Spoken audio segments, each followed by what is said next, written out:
दोस्तों नमस्कार। आपके अपने इस YouTube channel your astro Malik में आप सभी का स्वागत, सभी का वेलकम, अभिनंदन। दोस्तों ग्रहों की श्रृंखला में बात करेंगे राहु के महा उपाय के बारे में कि नारियल से राहु का उपाय हम कैसे कर सकते हैं और कुंडली में जब हमारे राहु का अज्ञात का ऋण लगा हो तब ये महा उपाय हमें किस तरह कामयाबी दे सकता है। तो पूर्ण विवेचना शुरू करने से पहले गुजारिश आप सभी से यही है कि चैनल को फर्स्ट टाइम देख रहे हैं, वीडियोस को पसंद करते हैं तो कृपया चैनल को सब्सक्राइब कर लीजिएगा और नोटिफिकेशन की जो बेल है उसे भी ऑन कर लीजिएगा ताकि हम जब लाइव आएंगे तो आपको नोटिफिकेशन जो है वो मिल जाया करेगी। दोस्तों बात राहु की, राहु और केतु के संबंध में बहुत सारे टॉपिक्स वीडियोस जो हैं ऑलरेडी चैनल्स के ऊपर अपलोड हैं, लेकिन बात राहु को समझने की है। दोस्तों बेसिकली राहु और केतु कुंडली के वो अंश, वो भाग बोले गए हैं जिनके बिना कुंडली का पूरा होना आई थिंक वो निश्चित नहीं होता। जिंदगी में जहाँ पे हमारा शरीर लगन इम्पॉर्टेंट है वहीं पे कुंडली का छठा केतु जो कहीं ना कहीं हमारे नानकों का परिवार शो करता है, तो वही कुंडली का 12वां भाव हमारा राहु का है जो हमारे खर्चों और हमारे ससुराल को डिनोट करता है। राहु बेसिकली ससुराल का ही कारक है, लेकिन राहु को हम कैसे समझें कि हमारे जीवन में राहु के प्रति जो घटनाएं घट रही हैं ये सब राहु के संबंधित ही हैं। दोस्तों कुंडली में राहु जब अच्छे होते हैं तो इनके लिए इनसे ज़्यादा पावरफुल ग्रह जो है, जो छाया ग्रह के रूप में है, वो आपको धन दौलत, बड़े बड़े काम आपके ये राहु जो है वो सवार देते हैं। लेकिन जब राहु आपके ऑपोजिट हों, आपकी ज़िंदगी में तकलीफ़ें, क्लेश, परेशानियां, काम में रुकावटें, थाना कोर्ट कचहरी, लड़ाई झगड़े, एक्सीडेंटल केस, ये सब जितने भी संबंध हम देखते हैं अपने जीवन में, ये सब राहु से ही घटित होने वाली घटनाएं हैं।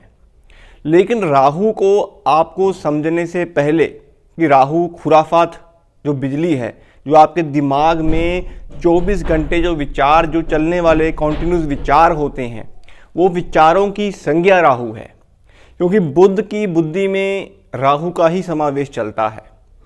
दोस्तों कुंडली में जब मंगल और शनि इकट्ठे होते हैं तो मंगल शनि मिलके उच्च के राहु का प्रभाव देते हैं और मंगल शनि की पावर से इंसान जो होता है राहु के खुराफात आइडिया से आगे बढ़ने वाला होता है, प्रैक्टिकल इंसान होता है।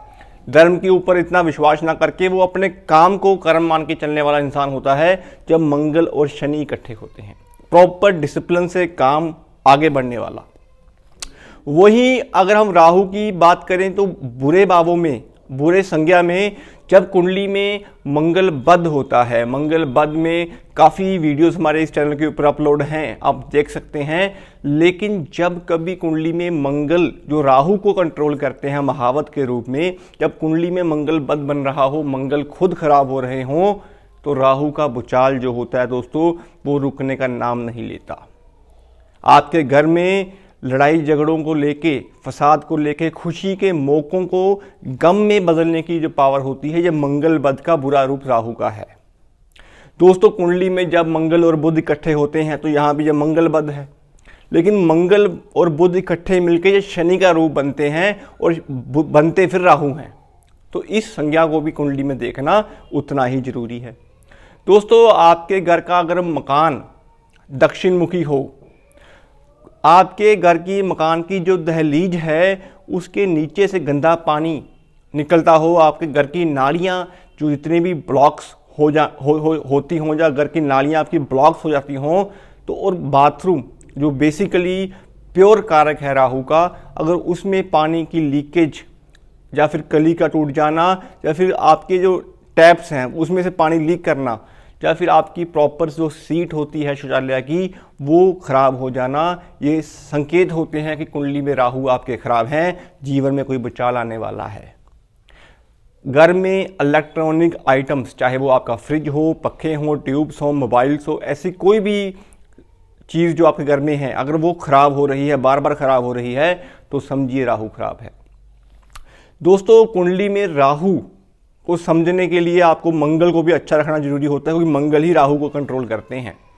आपकी ज़िंदगी में राहु अगर आप समझें तो राहु जब सूर्य के साथ बैठते हैं तो सूर्य ग्रहण लगता है, राहु जब मंगल के साथ बैठते हैं तो अंगारक दोष बनता है, राहु जब चंद्रमा के साथ बैठते हैं तो ये बुध को खराब करते हैं, तो निमोनिया पागलपन के हालात बन जाते हैं।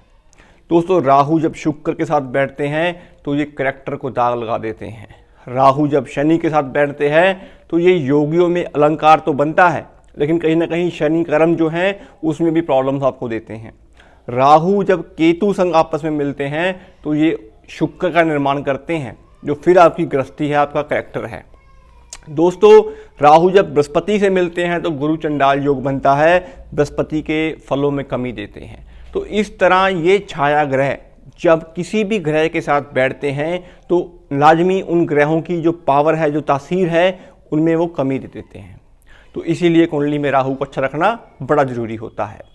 दोस्तों कुंडली में राहु का ऋण जब आपकी कुंडली में लगा हो, अब राहु का ऋण हम कैसे समझेंगे कि कुंडली का जो 12वां भाव होता है ये राहु का कारक भाव है।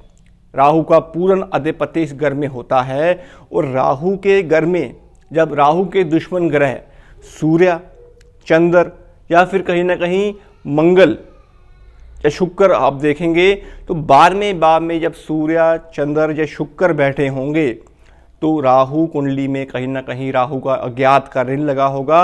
अज्ञात के ऋण में इंसान की बदनामी होना, खर्चे होना, तकलीफ़ें सहना, या फिर आपके हेल्थ की जो मेन इश्यूज़ हैं वो उसका बढ़ जाना, घर में बेफजूल के खर्चे, लड़ाई झगड़े, ये सब चीज़ें, अटपटी जो चीज़ें होती हैं आपके साथ घटित होना, चोरी, डाका और कहीं ना कहीं थाना, कोर्ट, कचहरी, बदनामी, ये सब चीज़ें आपके साथ घटित होंगी। और ससुराल वालों के साथ संबंध का खराब हो जाना, ये पूर्णतः राहु को खराब करने वाला माना गया है।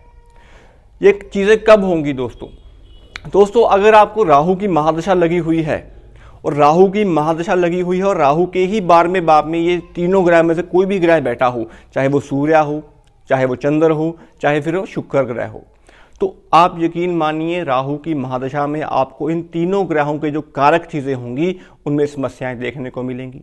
और कुंडली में अगर राहु ही पीड़ित हो, कहीं ना कहीं अष्टम में बैठे हों, 9th हाउस में बैठे हों, कहीं ना कहीं राहु आपके 12वें भाव में ही बैठे हों, तब ये समस्याएं ज़्यादा हो जाती हैं। दोस्तों नाखूनों का जड़ जाना, कहीं ना कहीं बड़े बुजुर्गों का साथ ना मिल पाना, और घर में एक नेगेटिव ऑरा का माहौल बने रहना, आपने कुछ किया नहीं लेकिन आपके ऊपर इल्ज़ाम लग जाना, तो ये बेबुनियाद सब चीज़ें जो होती हैं ये राहु की चीज़ें होती हैं। सुबह को ठीक थे, शाम को क्लेश पड़ गया, अचानक आपके दिमाग में कोई डर, वहम जो चीज़ें होती हैं इंसान के खुराफात दिमाग में चलती रहती हैं, जो बुद्ध की बुद्धि में चलती हैं, ये सब राहु की शरारतें होती हैं। दोस्तों राहु कब ज़्यादा एक्टिव होते हैं?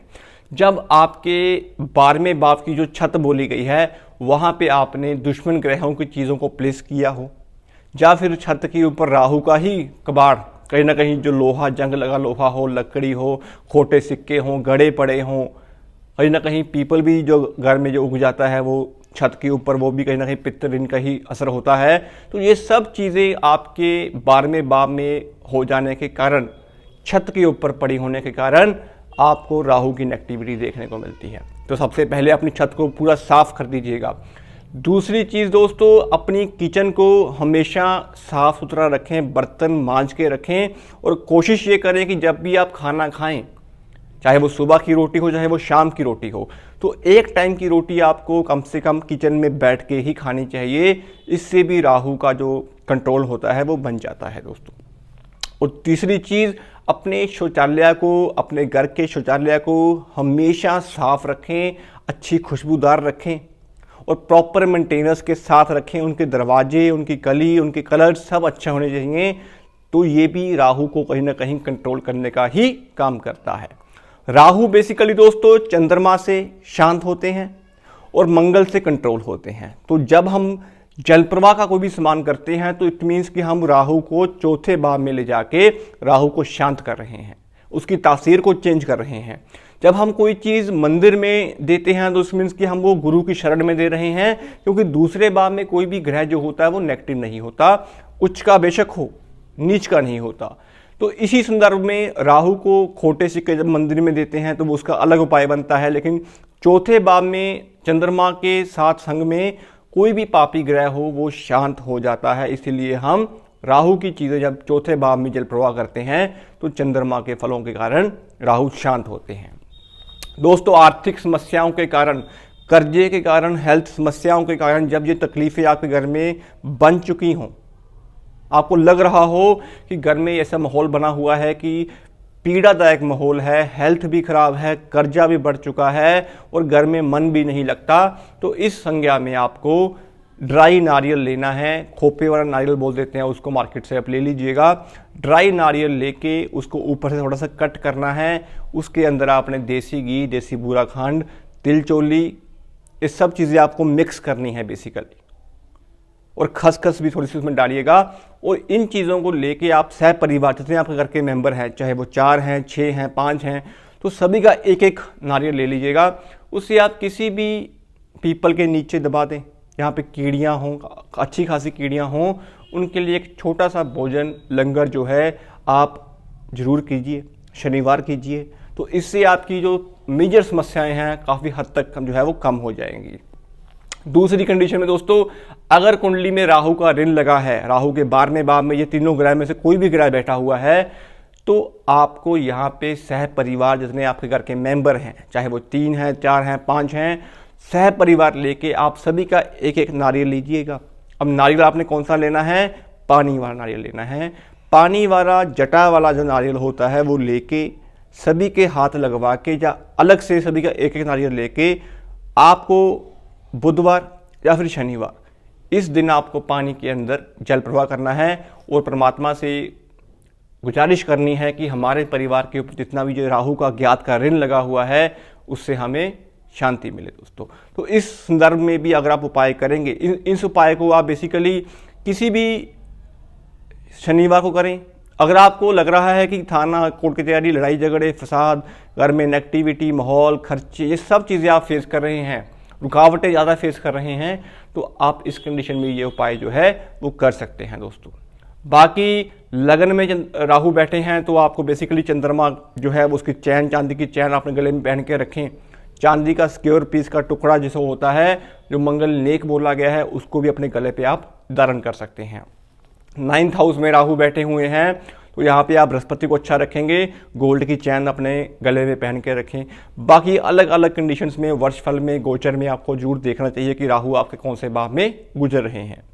तो दोस्तों, उम्मीद करता हूँ आपको वीडियो अच्छी लगी होगी।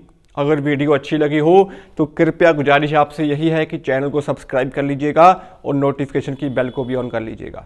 ऐसी ही और मज़ेदार वीडियोस, ज्ञानवर्धक वीडियोस हम आप लोगों के लिए लेके आते रहेंगे।